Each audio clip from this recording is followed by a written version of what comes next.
Hello everyone, welcome back to दिराना academy.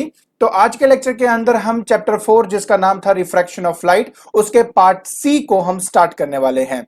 तो आज का टॉपिक जो हमने डिस्कस करना है उसका नाम है रियल एंड अपेरेंट डेप्थ। तो बिना कोई टाइम वेस्ट किए चलिए शुरू करते हैं। ऑलराइट, तो ऐसे करते हैं कि सबसे पहले हम इसके फिनोमिनन को थोड़ा सा रीड कर लेते हैं कि एक्चुअली में रियल डेप्थ और अपेरेंट डेप्थ का मतलब क्या होता है। तो कहा यह जाता है कि an object placed in a denser medium. तो देखिए सबसे इंपॉर्टेंट बात यहां पे यह है कि आपका जो ऑब्जेक्ट है वो डेंसर मीडियम में होना चाहिए। When viewed from a rare medium, तो मतलब आप कहां से देख रहे हो, आप रेयर मीडियम से इसको देख रहे हो। appears to be at a depth lesser than its real depth, right? So this is because of refraction of light. तो देखिए इसका एक बहुत सिंपल सा मतलब है कि सपोज कर लो कि अगर मान लीजिए मेरे पास कोई भी ऑब्जेक्ट है, मान लो मैंने पानी में रखा हुआ है, ठीक है। एंड अगर मैं ऊपर से इसको ऑब्जर्व करूं ना तो वो मुझे थोड़ा सा उठा हुआ दिखाई देगा। क्लियर, मतलब जो उसकी एक रियल डेप्थ है ना वहां पर मुझे ऑब्जेक्ट नहीं दिखाई देगा। अब ये जो सारा फिनोमिनन टेक प्लेस करता है ये रिफ्रैक्शन ऑफ लाइट की वजह से टेक प्लेस करता है। तो चलिए पहले हम ये देखते हैं कि हमें एपरेंट डेप्थ किसी भी ऑब्जेक्ट का कैसे दिखाई देता है।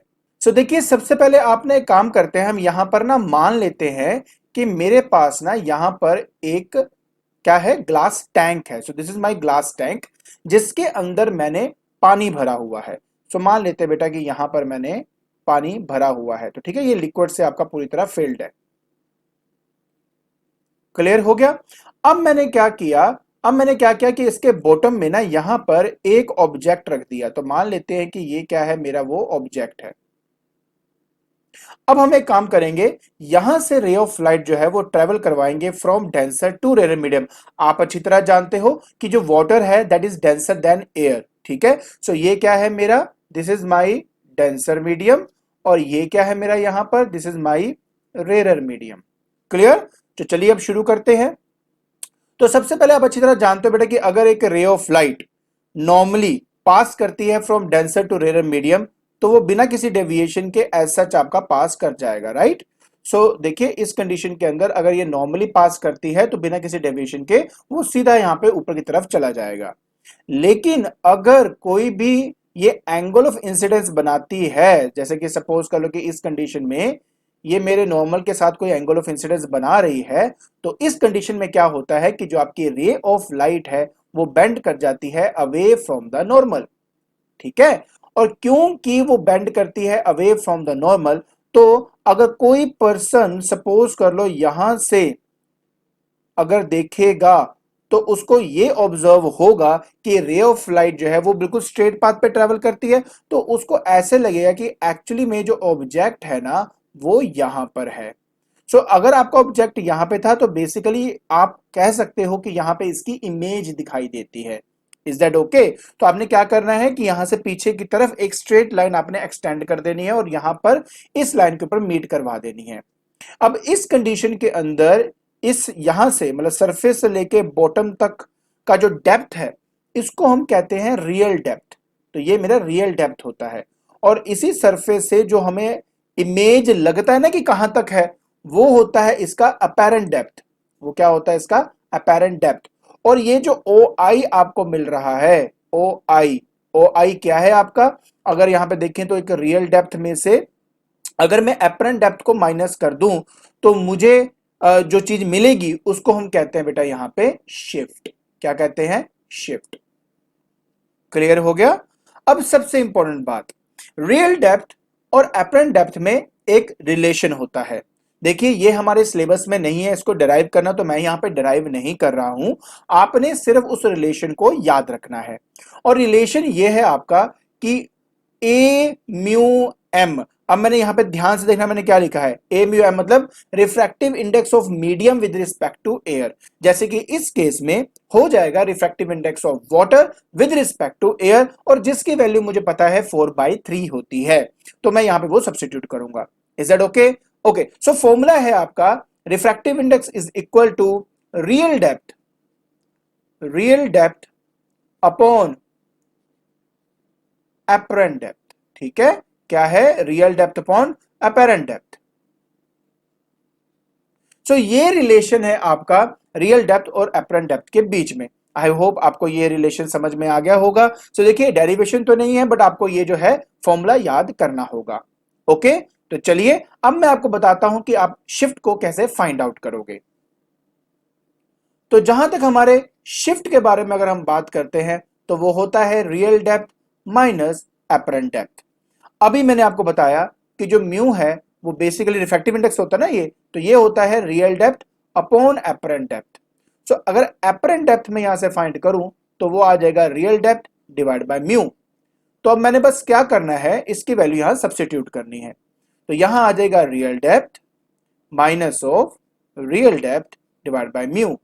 सो यहां से मैं रियल डेप्थ को कॉमन निकाल लूंगा, तो 1 माइनस 1 बाय म्यू आपके पास यहां पर शिफ्ट का फॉर्मूला बन जाता है।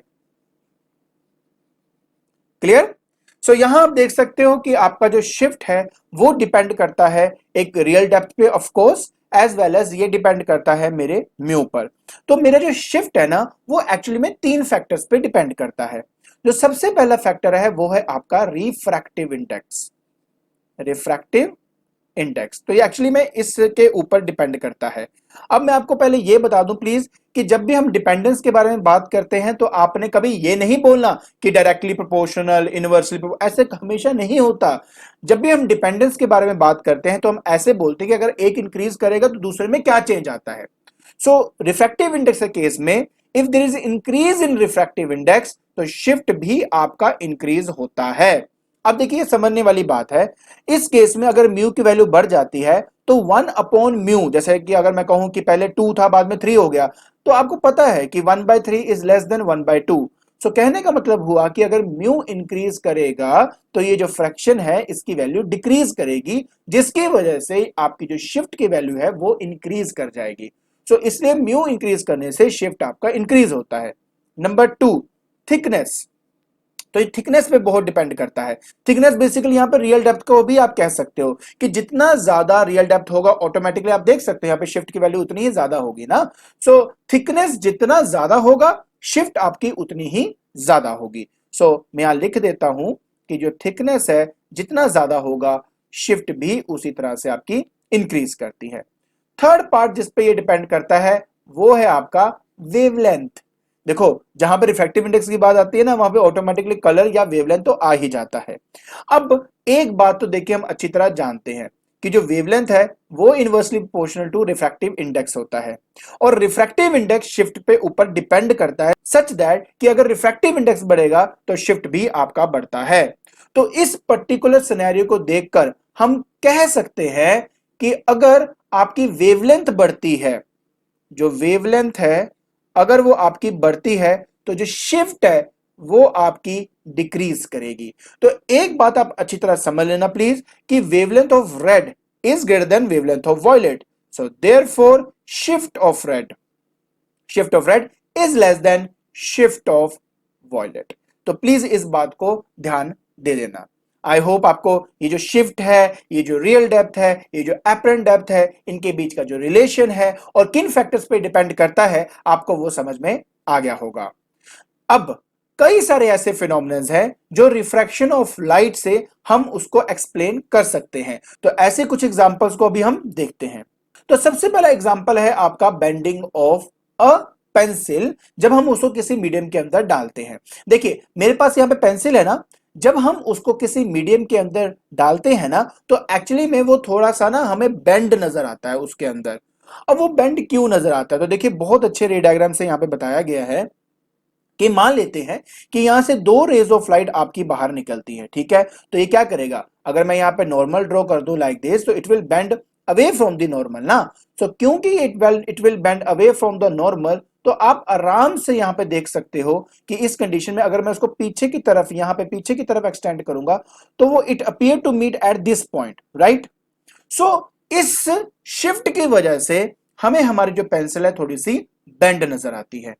क्लियर हो गया? तो चलिए अब आपको मैं नेक्स्ट क्वेश्चन की तरफ लेके चलता हूं। तो कहता है कि why does a coin place at the bottom of a low height container appears raised when the water is poured into the container. So मैं आपको एक बहुत सिंपल सी बात बता देता हूं। यहां पे देखिए मेरे पास यहां पे कंटेनर है, बिल्कुल सही। अगर देखिए अगर ये नॉर्मली एयर ही है तो आपको पता है कि ray of light straight path पे ट्रेवल करती है। अगर कोई इंसान यहां से इसको देख रहा है, क्योंकि रे ऑफ लाइट उसकी आंखों में पहुंच नहीं रही, तो आपको वो कॉइन दिखाई नहीं देगा। लेकिन जैसे ही मैं इसके अंदर यहां पर मान लीजिए यहां पर मैं पानी भर देता हूं, इस पर्टिकुलर पॉइंट तक मान लीजिए मैं पानी भर देता हूं, तो क्या होता है? तो ये होता है कि जब एक रे ऑफ लाइट यहां से ऊपर की तरफ जाती है और जैसे ही वो डेंसर से रेयर मीडियम की तरफ आएगी, तो it will bend away from the normal, जिसकी वजह से it appear to be at position C dash, इसलिए हमें वो कॉइन दिखाई दे जाता है। इन सभी फिनोमिनन्स के अंदर जब भी आपसे पूछा जाएगा ना कि क्या रीजन है इसका, तो आपने यही बोलना है, it is due to refraction of light. I hope आपको ये बात समझ में आ गई होगी। तो चलिए अब मैं आपको बताता हूं एक और क्वेश्चन के बारे में। कहते हैं कि why during spear fishing the fisherman aims at the tail of the fish in the pond and not its head. देखिए ऑब्वियस सी बात है कि अगर कोई फिशरमैन ऊपर से इसको देख रहा है तो एक्चुअली में तो जो फिश है उसकी रियल पोजीशन तो ये है ना, बट उसको ऐसे दिखाई देता है कि फिश एक्चुअली में यहां है, इसलिए वो क्या करता है, वो उसकी टेल की तरफ अपना एम रखता है। आई होप आपको ये क्वेश्चन और उसका आंसर समझ में आ गया होगा। तो चलिए अब मैं आपको बताता हूं एक और क्वेश्चन के बारे में।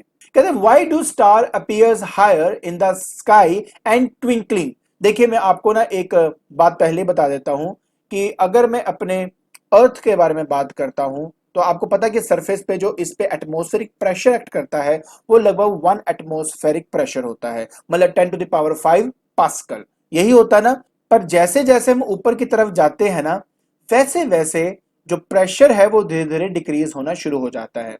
And due to decrease in pressure, जो इसकी डेंसिटी है, एयर की डेंसिटी है, वो भी धीरे धीरे डिक्रीज होनी शुरू हो जाती है।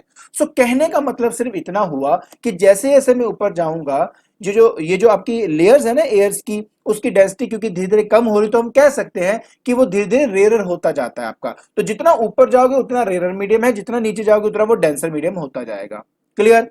अब देखिए मान लेते हैं कि यहां पर मेरे पास एक स्टार है, तो ये मेरे पास एक स्टार हो गया। तो जैसे एक रे ऑफ लाइट इस एटमॉस्फेयर पे एंटर करती है, तो पहला स्टेप क्या होगा, क्योंकि ये रेयर से डेंसर की तरफ आ रहा है, it will bend towards the normal. फिर फर्दर रेयर से denser it will bend towards the normal and again it will bend towards the normal, जिसकी वजह से जो पर्सन यहां होगा उसको ऐसे लगता है कि एक्चुअली में जो स्टार है वो यहां पे है। तो जो पर्सन यहां पे खड़ा है ना, due to multiple refraction of light, उसको एक एपरेंट पोजीशन दिखाई देती है। अब हमें पता है कि हमारे आसपास है कन्वेंशनल विंड करंट। उस कन्वेंशनल विंड करंट की वजह से ये जो लेयर्स है ना, इनकी पोजीशन चेंज होती रहती है। मतलब आपको मैं ये भी कह सकता हूं कि इनके डेंसिटी में वेरिएशंस आनी शुरू हो जाती है, ड्यू टू विच इसकी जो पोजीशन है ना उसमें फ्लक्चुएशन होती है। फ्लक्चुएशन मतलब कि कभी स्टार आपको यहां दिखाई देगा, कभी स्टार आपको यहां दिखाई देगा। तो विंड करंट्स की वजह से आपकी ये जो जितने भी लेयर्स है ना, इनकी पोजीशनिंग में चेंज आती है, क्योंकि आपकी डेंसिटी में चेंजेस आ रहे हैं, एयर के डेंसिटीज में चेंज आ रही है, इसलिए इसके जो पोजीशन है उसमें भी चेंजेस आ रही है। इसकी वजह से आपको ट्विंकलिंग दिखाई देती है। तो हायर क्यों दिखाई देती है? रिफ्रैक्शन ऑफ लाइट की वजह से। ट्विंकलिंग क्यों दिखाई देती है? वो विंड करंट्स की वजह से दिखाई देती है। आई होप आपको ये क्वेश्चन और उसका आंसर समझ में आ गया होगा। तो चलिए अब मैं आपको एक और क्वेश्चन की तरफ लेके चलता हूं। कहते हैं कि why is the sun visible before the actual sunrise and after the actual sunset. देखिए मैं आपको एक बात बताता हूं कि अभी तक सन हमारा राइज भी नहीं होता, उससे 2 मिनट पहले ही हम सन को देख लेते हैं। उसी तरह जब सन सेट होता है ना, तो उसके 2 मिनट तक भी हम उसको देख सकते हैं। ये सब क्यों होता है? It is of course due to refraction of light. तो देखिए मैंने आपको एटमॉस्फेयर के बारे में पहले बताया है, जैसे जैसे आप ऊपर जाते हो वैसे वैसे क्या होता है, डेंसिटी है जो है वो डिक्रीज होनी शुरू हो जाती है। अब देखिए यहां पर सन की ट्रू पोजीशन है, तो देखिए जैसे यहां से एक रे ऑफ लाइट निकलता है, तो जैसे वो इस एटमॉस्फेयर में एंटर करेगा तो मल्टीपल रिफ्रैक्शंस होंगे फ्रॉम रेयर टू डेंसर, जिसकी वजह से they will bend towards the normal and it appears to come from this apparent position. ठीक है, तो जो भी यहां पर ऑब्जर्वर होगा उसको ऐसे लगता है कि एक्चुअली में सन कहां है, वो यहां पर है। इसीलिए 2 मिनट पहले हमें सनराइज दिख जाता है एंड 2 मिनट बाद तक हमें सनसेट दिखाई देता है। आई होप आपको ये जो कॉन्सेप्ट है वो समझ में आ गया होगा। ठीक है, तो आज के लेक्चर के अंदर हमने स्टडी किया real depth and apparent depth के बारे में। आई होप आपको ये कॉन्सेप्ट समझ में आ गया होगा और साथ ही साथ हमने उसके रिलेटेड कुछ क्वेश्चंस और कुछ एग्जांपल स्टडी की हैं। तो आज के लिए बस इतना ही। Thank you so much.